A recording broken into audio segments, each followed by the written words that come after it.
आज हम बात करेंगे एशियन पेंट के बारे में कि एशियन पेंट कब स्टार्ट हुई, किस तरीके से कौन सी स्ट्रेटेजी यूज करके आज कंपनी इतनी बड़ी हो चुकी है, कितनी कंट्रीज में कंपनी काम कर रही है आज, और फाइनेंशियल कैसे है एशियन पेंट के। नमस्कार, मैं जीत सिंह स्वागत करता हूं आपके चैनल ठाकुर कैपिटल में। अगर हम बात करें तो 1942 में जब इंपोर्ट पे बैन लगा दिया पेंट के, उसके बाद चंपकलाल चौकसी जी ने एक अपॉर्चुनिटी देखी कि हम पेन मैन्युफैक्चर में जा सकते हैं। उन्होंने अपने 3 दोस्तों के साथ पेंट मैन्युफैक्चरिंग स्टार्ट किया एक गैराज में 1942 में। अगर हम बात करें तो पहले वो डीलर बनाने की कोशिश कर रहे थे, और पहले टियर 1 सिटीज में, मतलब जो प्राइमरी सिटीज थी, वहां पे कोई डीलरशिप ले नहीं रहा था एशियन पेंट की। तो सबसे पहले उन्होंने डीलरशिप बनाई सांगली में, महाराष्ट्र के सांगली जिले में सबसे पहला डीलरशिप उन्होंने बनाया। उसके बाद अगर हम लोग देखें तो 1950 में उन्होंने वॉशेबल पेंट एक लॉन्च किया। मतलब उन्होंने हमेशा इनोवेट किया कुछ ना कुछ नए प्रोडक्ट। उन्होंने वॉशेबल पेंट एक लॉन्च किया 1952 में। अगर हम लोग देखें जो कंपनी का टर्नओवर था वो 23 करोड़ का था। अगर हम देखें 1942 में स्टार्ट हुई कंपनी, अगर 1952 में 10 साल में 23 करोड़ का अगर टोटल टर्नओवर कर लेती है, तो 1952 में 23 करोड़ बहुत होता था। आप ये समझ सकते हैं। 1965 में कंपनी ने अपना नाम चेंज किया। जैसे कि पहले कंपनी का नाम था Asian oil paint and Asian oil paint private limited. उसके बाद 1965 में कंपनी ने अपना नाम चेंज किया और कर लिया एशियन पेंट लिमिटेड। अगर हम बात करें लिमिटेड कंपनी की, तो प्राइवेट लिमिटेड में 200 ही जन इन्वेस्टमेंट कर सकते हैं, उससे ज़्यादा नहीं कर सकते। लिमिटेड कंपनी बनाने के बाद उसमें इन्वेस्टमेंट ज़्यादा हो सकता है, इसके लिए नाम चेंज किया गया। 1967 की अगर बात करें तो 1967 में इंडिया में largest largest paint manufacturing company और सबसे बड़ी कंपनी एशियन पेंट हो गई 1967 में। 1970 में अगर हम लोग देखें तो सबसे बेस्ट इन्वेस्टमेंट चंपकलाल चौकसी जी ने किया, जो उन्होंने उस टाइम 1970 में 8 करोड़ रुपए स्पेंड किए सुपर कंप्यूटर के लिए, जिसमें हम लोग कह सकते हैं मेन फ्रेम डिमांड। अगर हम लोग देखें उन्होंने 1970 में खर्चे किए 8 करोड़ रुपए सुपर कंप्यूटर के लिए, जो सिर्फ डेटा एनालिसिस करेगा कि कहाँ पे कौन कौन से चीजें उनकी एक्सपेंड हो रही है। अगर हम देखें डेटा डेटा एनालिसिस की, तो एक चीज समझने की कोशिश करते हैं। जैसे कि महाराष्ट्र में बैलबाड़ा, और साउथ में पोंगल करके इवेंट होता है, जिसमें बैलों के जो सींग है वो रंगे जाते हैं। तो बैलों के सींग रंगे जाने के लिए, मतलब पहले जो पेंट के कंटेनर थे वो बहुत बड़े बड़े आते थे, और बैलों के सींग को रंगने के लिए बहुत ही कम पेंट की जरूरत होती थी। तो उन्होंने एक छोटे पेंट भी लॉन्च किया सिर्फ वहां के एक की एरिया फोकस से, और उसका रिस्पॉन्स बहुत ही अच्छा मिला उनको, बहुत ही अच्छा। उसी तरीके से जैसे कि हम लोग कहते हैं कि 1952 में 23 करोड़ का टर्नओवर हो गई कंपनी की।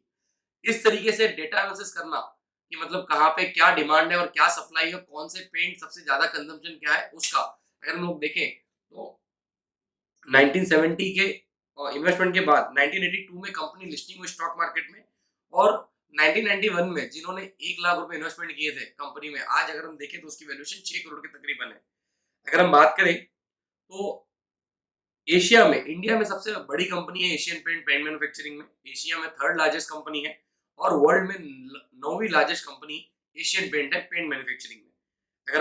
अगर हम बात करें तो टोटल 75 ईयर हो गए हैं एशियन पेंट को, और 50 साल से मार्केट लीडर है। 50 साल से मार्केट शेयर सबसे ज्यादा एशियन पेंट के पास है। अगर हम लोग कहें तो अभी के टाइम 10 एपी होम्स है एशियन पेंट होम्स, और 26 मैन्युफैक्चरिंग फैसिलिटी है एशियन पेंट की अभी करंटली। अगर देखें तो 60 से ज्यादा देशों में एशियन पेंट अभी आज काम कर रहा है, और 200 साइंटिस्ट हमेशा लगे हैं इनोवेशन के लिए, इनोवेशन प्रोडक्ट के लिए। जितना भी कंपनी अर्न करती है उसमें से 3% वो अपने रिसर्च एंड डेवलपमेंट में खर्चा करती है। वैसे 3% बहुत कम है इंडस्ट्री को अगर देखा जाए तो। अगर हम देखें तो 7,000 डीलरशिप अभी तक बनाया है एशियन पेंट ने। अगर एक बात करें एशियन पेंट के डीलरशिप की, हम लोग आगे देखेंगे कि किस तरीके से एशियन पेंट ने अपने स्ट्रेटेजी को बनाया और वो कैसे आगे गई। अगर देखें आज का टाइम 7,500 एम्प्लॉई है एशियन पेंट में।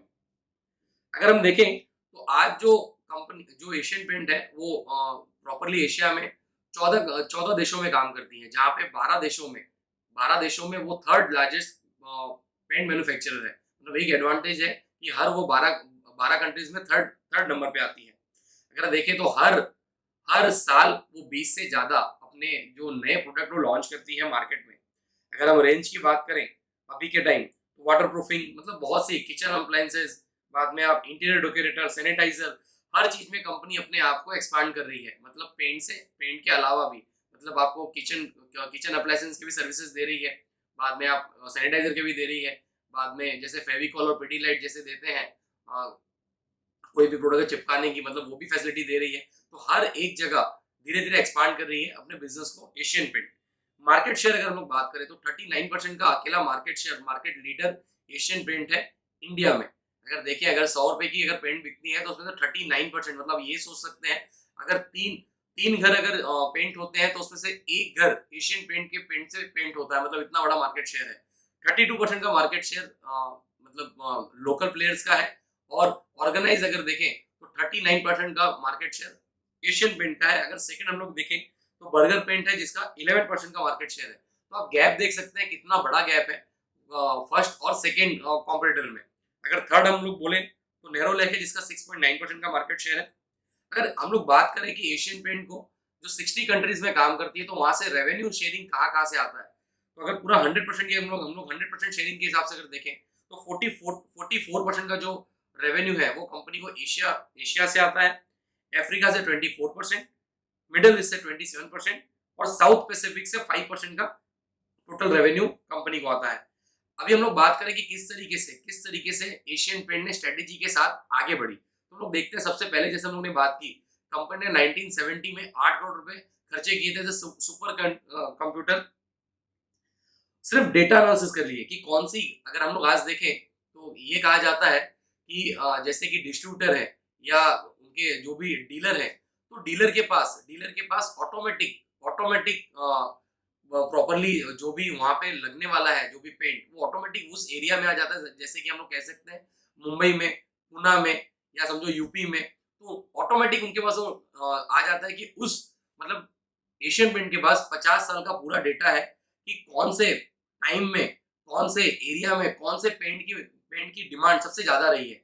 और उस डेटा एनालिसिस के हेल्प से एशियन पेंट प्रॉपरली अपने मैन्युफैक्चरिंग, अपने डीलर, हर चीज को मैनेज करता है। मतलब जैसे कि अंकलेश्वर से मोस्ट ऑफ मुंबई में वो ट्रांसफर करते हैं अपने जो भी पेंट्स है। तो ये देखते हैं कि इस सीजन में कौन कौन से पेंट मुंबई में और कौन कौन से पेंट पूना में, कौन कौन से पेंट आप नासिक में वो यूज होते हैं। तो उनके पास वो 50 साल का पूरा डेटाबेस है जिससे उनको एनालिसिस करने में बहुत हेल्प होता है और वो प्रॉपरली मैन्युफैक्चरिंग करके वो पेंट वहां पे पहुंचा देते हैं अपने डीलर के पास। अगर हम लोग बात करें एशियन पेंट की, तो एशियन पेंट ने जो डिस्ट्रीब्यूटर चैनल है, सीएनएफ है, उसको बीच में रखा ही नहीं। अगर हम लोग देखें सीएनएफ और डिस्ट्रीब्यूटर ये मोस्ट ऑफ 30% का मार्जिन कंज्यूम कर जाते हैं पेंट इंडस्ट्री का। तो एशियन पेंट ने डायरेक्टली डीलर बनाए मतलब अगर हम लोग देखें तो अगर डायरेक्ट डीलर बनाते हैं तो डीलर का ये मोस्ट ऑफ डिमांड होता है कि हमारे पास इतना कैपेसिटी नहीं है कि हम इतने पेंट रख सकें एट अ टाइम हम लोग इतने स्टोरेज कर सकें और आपको उसके बिहाफ पे पेमेंट दे सकें। तो एशियन पेंट ने एक स्ट्रेटेजी लगाई कि हम मतलब मोस्ट ऑफ आपको मतलब 3 घंटे में एक बार रिफिल करेंगे, 3 घंटे में एक बार रिफिल करेंगे। मतलब आप समझो कि किसी कोई भी डीलर हो तो डायरेक्टली डीलर बनाया एशियन पेंट ने, और हर एक डीलर को 3 घंटे में एक बार गाड़ी आती है और प्रॉपरली अपना वो जो भी उनका प्रोडक्ट है वो उतारती है और डीलर से पेमेंट लेती है। इस तरीके से मतलब हर 3 घंटे में एक बार डीलर का, दिन में 4 बार गाड़ी हर डीलर के पास आती है एशियन पेंट की, और उनको जो भी प्रोडक्ट एशियन पेंट को एज पर डेटा एनालिसिस उनको समझ में आता है वो वहाँ पे दे के चले जाते हैं, और वो मोस्ट ऑफ एक दिन के अंदर 3 घंटे के अंदर खत्म हो जाता है, मतलब जिस तरीके से उनका डेटा एनालिसिस है।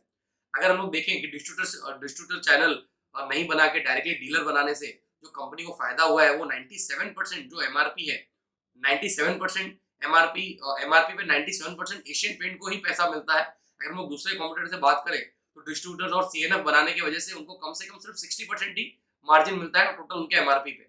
अगर 100 रुपए का वो पेंट बेच रहे हैं तो कोई दूसरे कॉम्पिटिटर को सिर्फ 60 रुपया मिलता है, मगर एशियन पेंट को 97 रुपीज मिलते हैं, बिकॉज उन्होंने डायरेक्टली डीलरशिप चैनल डेवलप किया है। अगर वो बार बार जो प्रोडक्ट पहुंचाते हैं अपने जो भी डीलर के पास, उससे उनका जो वो कॉस्ट है जो डीलर और सीएनएफ रखते हैं उससे कम पड़ता है। इसके लिए वो उनकी स्ट्रेटेजी बहुत ही सक्सेसफुल रही और उसी तरीके से वो काम कर रहे हैं। आज टोटल 70,000 डीलरशिप नेटवर्क है ऑल ओवर इंडिया में, और 70,000 अगर डीलरशिप अगर देखें तो दिन में 4 बार, कम से कम 3 लाख बार वो डिलीवरी करते हैं हर हर अपने डीलर के पास। तो 3 लाख बार अगर वो डिलीवरी करते हैं तो उनके पास ये भी डेटा कंटिन्यू जमा होता रहता है कि हर डीलर के पास उन्होंने कौन-कौन से प्रोडक्ट दिए, कौन-कौन से डेज में दिए, कौन-कौन से मंथ में दिए, जिससे उनको ये हेल्प होता है नेक्स्ट ईयर या उसके बाद ये जानने में कि उस मंथ में या उस ईयर में वहाँ पे कौन से पेंट का या कौन सा उसका प्रोडक्शन कंजम्पशन ज़्यादा था। तो उस तरीके से वो डेटा एनालिसिस करने के बाद प्रॉपर्ली वो अपने पेंट को एक सेल सेल आउट कर रहे हैं। आप ये देखेंगे कि ये कहा जाता है कि कौन सा पेंट उस डीलर को आएगा, वो डीलर को भी नहीं पता है, और मैन्युफैक्चरिंग को भी नहीं पता है कि आज कौन सा पेंट मैन्युफैक्चरिंग करना है। हम लोग आगे इस वीडियो में ये भी देखेंगे कि पेंट के इंग्रेडिएंट्स क्या-क्या होते हैं, कौन-कौन से चीजें से पेंट बनता है। तो हम लोग ये देख सकते हैं कि एक मेल आ जाता है मॉर्निंग में कि आपको आज मैन्युफैक्चरिंग ये पेंट करना है, और एक सेल्स मैनेजर को ये मिला जाता है कि आज ये पेंट इस डीलर तक पहुंचेंगे। बस मतलब डेटा एनालिसिस ऑटोमेटिक किया उन्होंने कि कौन सा मैन्युफैक्चरिंग करना है पेंट और कौन से डीलर पे कौन सा पेंट पहुंचाना है, ऑटोमेटिक सब कुछ डेटा करता है। तो ये बहुत मतलब एक एडवांटेज है एशियन पेंट का। अगर 300 से 400 300 से 400 रॉ मटेरियल्स यूज होते हैं पेंट्स बनाने में, जो कि एक मेंटेनेंस कॉस्ट उसका होता है, वो देखना पड़ता है। अगर हम बात करें तो जो वर्किंग कैपिटल है, अगर रॉ मटेरियल से फिनिश गुड्स तक का जो सफर है, वो एशियन पेंट को जो कैश हम लोग जो कैश फ्लो करते हैं, वो 8 दिन के अंदर ही एशियन पेंट को आ जाता है। मतलब 100 रुपए का अगर उन्होंने पेंट अगर मैन्युफैक्चरिंग किया और उसका कॉस्ट अगर 150 हुआ तो 150 रुपए उनको 8 डेज में मिल जाता है। अगर हम लोग कंपेयर करें बर्गर पेंट के साथ तो उनको 45 डेज लगते हैं, और अदर कंपनीज को उसमें 105 दिन लगते हैं एवरेज अगर देखें तो। मतलब अगर आप देखें तो जो डेटर्स टर्नओवर रेशियो है वो बहुत ही बढ़िया है एशियन पेंट का। अगर हम लोग बात करें कि कौन कौन से कंपोनेंट हैं जो यूज होते हैं, अगर हम लोग देखें टाइटेनियम टाइटेनियम ऑक्साइड TiO2 ये सबसे ज्यादा यूज होता है पेंट बनाने में, जो होता है 30% तक यूज। फिर होता है फैथिलिकल पैन, जो 20% यूज होता है पैन बनाने में, और बाद में अगर हम लोग देखें तो 15% अदर कंटेंट यूज होते हैं। अगर हम लोग देखें तो जो पैन है 20% जो यूज होता है वो एक अकेला एशियन पेंट है जो मैन्युफैक्चर करता है खुद के वहाँ। बाकी जितनी भी पेंट कंपनीज है वो इम्पोर्ट पे मतलब डिपेंडेंसी है उनकी। अगर हम बात करें तो जो करेंसी का फ्लक्चुएशन है, क्योंकि अगर क्रूड ऑयल के प्राइस अगर ऊपर नीचे होंगे, अगर क्रूड ऑयल के प्राइस में फ्लक्चुएशन होगा तो ज्यादा से ज्यादा इफेक्ट होगा प्राइस पे, मतलब उनके मार्जिन पे एशियन पेंट के। जैसे आप देख सकते हैं कि आज क्रूड ऑयल का प्राइस कंटिन्यू बढ़ता जा रहा है, तकरीबन 92 93 रुपीज के नजदीक में पेट्रोल पहुंचा है। तो उसके वजह से एशियन पेंट का जो स्टॉक है कंटिन्यू गिरता जा रहा है, हम लोग ये देख सकते हैं। तो अगर क्रूड ऑयल के प्राइस बढ़ेंगे तो मार्जिन है जो एशियन पेंट का वो कम होगा, क्योंकि उनकी ज्यादा से ज्यादा डिपेंडेंसी क्रूड ऑयल पे है, जो ज्यादा करके रॉ मटेरियल्स यूज करते हैं वो। तो हम लोग ये देख सकते हैं कि अगर करेंसी का भी अगर फ्लक्चुएशन ज्यादा होता है तो करेंसी का फ्लक्चुएशन ज्यादा होने की वजह से भी प्रॉफिट पे फर्क पड़ता है। जैसे एग्जांपल हम देते हैं कि अगर हम लोग ने आज इंपोर्ट किया 100 डॉलर का कोई चीज, और आज उसका प्राइस सपोज दैट 70 रुपया चल रहा है, तो आज हमको रुपीज में 7,000 रुपया देना है। मगर रुपीज अगर डिवैल्यूट होता है और उसका प्राइस अगर 80 रुपया हो जाता है तो हमको 100 डॉलर देना है, मगर हमको 1,000 रुपये ज्यादा देना पड़ा, मतलब अभी वो 8,000 रुपये हमको देना पड़ेगा। तो ये हमको ज्यादा से ज्यादा फर्क पड़ता है करेंसी फ्लक्चुएशन का भी। अगर हम लोग पेंट की बात करें कि कौन कौन से प्रोडक्ट्स हैं, ऑयल पेंट है, प्लास्टिक पेंट है, सीमेंट पेंट है, बाद में डिस्टेम्पर है, वाटर पेंट है, मतलब बहुत से रेंज है। हम लोग वेबसाइट के भी हेल्प से देखेंगे एशियन पेंट पे कि कितने नंबर उनके कितने बड़े प्रोडक्ट हैं। अगर पर यूजर की हम लोग बात करें कि पर यूजर कितने पर कैपिटा कितना पेंट यूज हो रहा है इंडिया में, तो 2012 में था ये 2.6 केजी, 2015 में बढ़ के हो गया 3.3 केजी, और 2019 में हो गया 4.1 केजी। अगर हम देखें तो जो पेंट का कंजम्पशन है वो 6.8% की कंपाउंडिंग से बढ़ रहा है, 6.8% की कंपाउंडिंग रेशियो से बढ़ रहा है। अगर हम बात करें वर्ल्ड का जो एवरेज रेशियो है वो है 5 केजी पर कैपिटा, मतलब जितनी भी डेवलप कंट्री है वहां पे लोग 5 केजी पर कैपिटा यूज करते हैं पेंट हर साल, और इंडिया में फिलहाल अभी भी वो कम है। अगर हम बात करें कि किस तरीके से जो पेंट वापस बनता है, तो ज्यादा करके जो रीपेंटिंग से 78% का वापस एक डिमांड आता है पेंट का, और 22% आता है फ्रेश पेंट से। तो अगर ज्यादा से ज्यादा अगर हम लोग देखें तो पहले 2010 के पहले ये हम लोग देखते थे कि 10 से 11 साल में एवरेज 10 से 11 साल में लोग अपने घर को या ऑफिस को पेंट कराते थे। मगर 2020 में अगर हम लोग देखें तो ये जो एवरेज है वो 4 से 5 साल हो गया है। मतलब 4 से 5 साल के एवरेज में लोग अपने घर को या ऑफिस को पेंट कराते हैं। अगर हम लोग गवर्नमेंट की पॉलिसी की बात करें तो जिस तरीके से अफोर्डेबल हाउसिंग का जो प्रधानमंत्री आवास योजना जो चल रहा है, 2 करोड़ घर बनाने हैं, अफोर्डेबल हाउसिंग का जो गवर्नमेंट का फोकस है उसके हिसाब से अगर हम लोग देखें तो जो डिमांड है पेंट की ऑलरेडी मतलब बेहतरीन रहने वाली है और आने वाले टाइम में पेंट के कंजम्पशन बढ़ेगा ऐसा लगता है। अगर हम लोग जीडीपी डेटा की बात करें तो जो जीडीपी है तो जीडीपी से हमेशा 1.5% ज्यादा पेंट का कंजम्पशन होता है। अगर सपोज दैट अगर जीडीपी 1 है तो जो पेंट का कंजम्पशन है 1.5 होगा, अगर 10 है तो वो 15 होगा। तो जैसे कि अभी एक्सपेक्टेशन है जीडीपी का कि जीडीपी बढ़ेगी 11% से, मतलब FY21 में। तो ऐसा देख सकते हैं कि जो पेंट का डिमांड है वो भी तकरीबन 15% मतलब होगा यहाँ से। जो लोग 6.8% के हिसाब से बढ़ रहा है वो 15% से बढ़ेगा। तो उसका फायदा सबसे ज्यादा एशियन पेंट को होगा, क्योंकि एशियन पेंट का जो मार्केट शेयर है वो सबसे ज्यादा है 39% का। अगर हम लोग बात करें तो दो टाइप के मतलब इंडस्ट्रियल पेंट और एक्सटर्नल इंडस्ट्रियल पेंट में अगर हम लोग कहें तो टोटल 25% जो टोटल यूज होता है पेंट का जो डिमांड है उसमें 25% इंडस्ट्रियल पेंट है। इसमें अगर हम लोग गाड़ी मैन्युफैक्चरिंग कहें कि कार मैन्युफैक्चरिंग में आप देखते हैं जो कोटिंग में, फिर बाद में जो हम लोग एसी यूज करते हैं, जो फ्रीज यूज करते हैं, उस पे भी जो पेंट लगता है वो भी मोस्ट ऑफ एशियन पेंट का ही होता है। तो आप ये देख सकते हैं कि अगर अगर गाड़ी की डिमांड और कंज्यूमर ड्यूरेबल की अगर डिमांड बढ़ेगी तो उसका ऑटोमेटिक फायदा एशियन पेंट को होगा। अगर हम ग्रोथ की बात करें तो लास्ट 20 साल में 20% कंपाउंडिंग के हिसाब से एशियन पेंट बढ़ा है। अगर हम लोग देखें तो हर 3 साल में एशियन पेंट डबल हो गया है, मतलब अपने वैल्यूएशन से। अगर हम लोग अभी की बात करें तो लास्ट 1.5 साल में कंपनी डबल हो गई है। 1982 से अगर अभी तक हम लोग देखें तो 24%, 2400% का कंपाउंडिंग रिटर्न दिया है। मतलब आप ये सोच सकते हैं कि 28% का सीजीआर से कंपनी बढ़ रही है। हम लोग आइए वेबसाइट पे देखते हैं कि कंपनी के प्रोडक्ट्स कितने हैं, उसके बाद हम लोग फाइनेंशियल एनालिसिस करने की कोशिश करेंगे। आइए हम जानते हैं।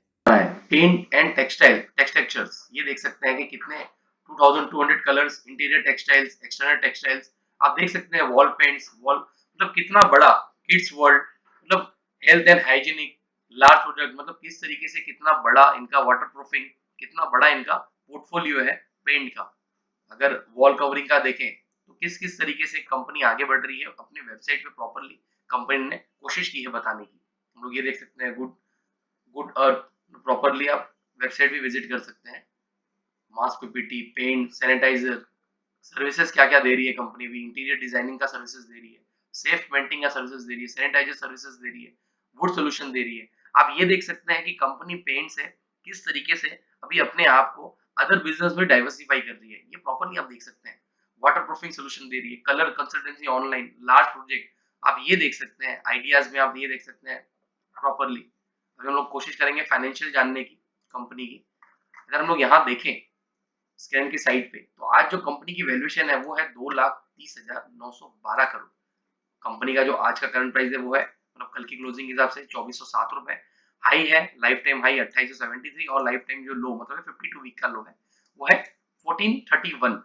अगर हम लोग स्टॉक पी देखें तो स्टॉक पी 82 का है, बहुत महंगा है ऐसा लोग कहते हैं, मगर मैं आपको बताना चाहता हूँ कि जिस तरीके से कंपनी अपने आप के प्रॉफिट को मेंटेन करती है उस तरीके से उसका पी बड़ा होता है। मोस्ट हम लोग ये देख रहे थे कि जितनी भी गवर्नमेंट बैंक्स थी उनका पी 6 के भी नीचे था। अगर हम लोग बात करें एसबीआई की तो एसबीआई का पी भी 10 के नीचे था। तो जिस तरीके से कंपनी अपने प्रॉफिट को मेंटेन करती है उस तरीके से उनका पी है। तो जिस तरीके से एशियन पेंट ने अपने प्रॉफिट को मेंटेन किया है, मार्केट ने उनका पी 82 रखा है। रिटर्न ऑन कैपिटल एम्प्लॉयड 33% का है। प्रमोटर होल्डिंग 52.8% है, मतलब मेजर जो स्टेक है वो प्रमोटर के पास है। एक सिर्फ एक गड़बड़ है कि प्रमोटर ने अपने जो होल्डिंग है उसको प्लेज रखा है 10.7%। अगर इंडस्ट्री पी देखे तो 5 का है, उसके हिसाब से इंडस्ट्री पी के हिसाब से महंगा है। सेल्स अगर ग्रोथ देखें तो -4.23% रहा है इस साल में। अगर अर्निंग पर शेयर देखें तो 28.7 का है। Price to earning 82, number of shares equity. Book value अगर हम देखें तो बुक वैल्यू जो है वो 1.15 का है। पेग रेशो के हिसाब से बहुत ज्यादा महंगा है ऐसा दिखता है। डेटर्स डे 32.4% है। इंडस्ट्री पीवीबी बुक वैल्यू अगर देखें तो 9.39%, और अपने बुक वैल्यू से बहुत ऊपर ट्रेड कर रहा है। बुक वैल्यू से 21 टाइम्स ऊपर ट्रेड कर रहा है अभी एशियन पेंट। अगर हम लोग आगे देखें तो किस तरीके से, अगर मैक्सिमम देखें तो क्या प्राइस था, हम लोग देखें तो 93 रुपीज 2006 में, 92 रुपीज। अगर हम लोग 2014 की बात करें तो 2014 में 495 रुपीज, और आज अगर हम लोग देखें तो ये तकरीबन 2400 रुपए है। Company is almost debt free है, कंपनी में कोई ज्यादा डेप्ट नहीं है। Company has a good return on equity, मतलब 3 साल अगर हम लोग देखें तो कंपाउंडिंग 26.39% का है। Company has maintain the healthy dividend pay out 43.4% का है। स्टॉक ट्रेडिंग 21 मतलब 21 टाइम्स अपने बुक वैल्यू के ऊपर ट्रेड कर रहा है। The company has delivered poor sales growth 8.2% past 5 year से। अगर हम लोग बात करें एशियन पेंट की फाइनेंशियल्स की, या तो यहाँ पे देख सकते हैं कि जो करंट मार्केट प्राइस है पीई है, बाद में जो कंपनी का सेल्स ग्रोथ है वो नेगेटिव है, जो डेप्ट है वो 1078 करोड़ का है, मतलब ऑलमोस्ट डेट फ्री कंपनी है। अगर हम लोग देखें तो अगर हम लोग और देखते हैं प्रॉपरली तो जो सेल्स ग्रोथ है हम लोग क्वार्टर टू क्वार्टर देख सकते हैं कि मार्च 2018 में क्या था और दिसंबर 2019 में क्या, मार्च 2019 में क्या था और फिर मार्च 2020 में क्या था, ये प्रॉपरली देख सकते हैं हम लोग। ये कोविड की वजह से जो एक ग्रोथ में जो डाउन आया है वो आया है यहाँ पे, और जून जून में भी वही कहानी है कि मतलब कोविड की वजह से जो सेल्स हैम्पर हुई है।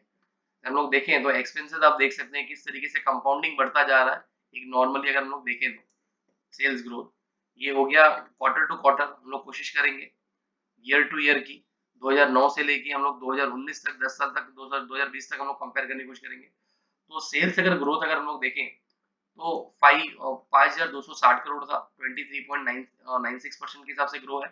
प्रॉपरली अगर हम देखें तो किस तरीके से प्रॉपरली कंपनी ने अपने सेल्स को ग्रो किया है, मतलब अराउंड 20% कंपाउंडिंग किया है। अब ये देख सकते हैं प्रॉपरली, मगर सिर्फ लास्ट 5 साल से 1 2 3 4 ये थोड़ा जो उनका ग्रोथ रेट है वो थोड़ा सा स्लो है लास्ट 5 साल से। उसके पहले इनका जो ग्रोथ रेट था बहुत ही बेहतरीन था। एक्सपेंसेस अगर हम लोग देखें, एक्सपेंस आप देख सकते हैं मटेरियल कॉस्ट ही सबसे ज्यादा, जैसे कि हमने बात की वीडियो में कि 50 टू 60% जो है मटेरियल कॉस्ट ही हो जाता है। आप ये देख सकते हैं कि मटेरियल कॉस्ट हर जगह इनका 53%। अभी मटेरियल कॉस्ट क्रूड ऑयल के प्राइस कम होने की वजह से कम हुई थी, अगर इन्होंने स्टोर करके रखा होगा तो अभी जो प्राइस ज्यादा है उसका। बाद में मैन्युफैक्चरिंग कॉस्ट आप देख सकते हैं बढ़ा हुआ है। एम्प्लॉय कॉस्ट अगर आप देख सकते हैं तो ये भी कांस्टेंट है। अदर कॉस्ट है वो भी कांस्टेंट है। अगर हम लोग प्रॉफिट एंड लॉस की बात करें तो जो नेट प्रॉफिट है वो 398 करोड़ का था 2009 में, जो बढ़ के अभी हो गया 27,705 करोड़। मतलब ये देख सकते हैं कि मोर देन ये 5 टाइम हो गया है। और 5 टाइम भी नहीं, आप ये देख सकते हैं कि मोर देन 8 टाइम या 9 टाइम हो चुका है, मतलब 8 टू 9 टाइम ये देख सकते हैं हम लोग। अगर हम लोग शेयर कैपिटल की बात करें तो शेयर कैपिटल कांस्टेंट है, नया इक्विटी कोई इशू नहीं हुई है, 96 ही है। रिजर्व एंड सरप्लस मतलब अब बड़े हैं, प्रॉपरली देखें तो आज 10,000 करोड़ तक के हो गए हैं। बोरोविंग भी बड़ी है मगर बहुत ही माइनर बड़ी है। अगर बोरोविंग आप देखें कंपेयर करें तो मतलब बहुत ही माइनर बड़ी है। अगर हम लोग कैश नेट कैश फ्लो देखें तो नेगेटिव है। रिटर्न ऑन कैपिटल एम्प्लॉयड 34% का है, 47% का है, बहुत ही। डेटा टर्नओवर रेशो बहुत ही कम है, मतलब 32 डेज में आ जाते हैं। अगर शेयर होल्डिंग पैटर्न की बात करें तो जो प्रमोटर के पास मेजर होल्डिंग है, ये हम लोग देख सकते हैं ये मेजर होल्डिंग प्रमोटर्स के पास है 52.79% की, और ये पूरे मतलब आप देख सकते हैं कि प्रॉपरली कांस्टेंट है। इसमें भी मेजर शेयर होल्डर है वो चेंज नहीं हुआ है। वीडियो स्टॉप करके प्रॉपरली देख सकते हैं किसकी होल्डिंग कितनी है, प्रॉपरली दी हुई है। जो एफआईएस की जो होल्डिंग है वो तकरीबन 15% थी और अभी वो बढ़ के 21% हो गई। एफआईएस में इंटरेस्ट दिखा रहा है। डीआईएस की होल्डिंग कम हुई है, इसमें 11 से हो गई है 7। गवर्नमेंट की जो होल्डिंग है वो भी कम है, और पब्लिक की होल्डिंग भी पहले की अगर कंपेयर करें तो थोड़ी सी घटी है। हमने फाइनेंशियल कवर करने की कोशिश की एशियन पेंट की। अगर हम आपको थोड़ा सा भी स्टॉक मार्केट के बारे में या एशियन पेंट के बारे में बता पा रहे हैं तो प्लीज हमारे चैनल को सब्सक्राइब करें, शेयर करें, कमेंट करें। ये वीडियो अपने फ्रेंड और रिलेटिव के साथ भी शेयर करें कि वो भी समझ सके कि एशियन पेंट कितनी बड़ी कंपनी है और किस तरीके से उसमें हमको इन्वेस्टमेंट करना चाहिए। नमस्कार, धन्यवाद।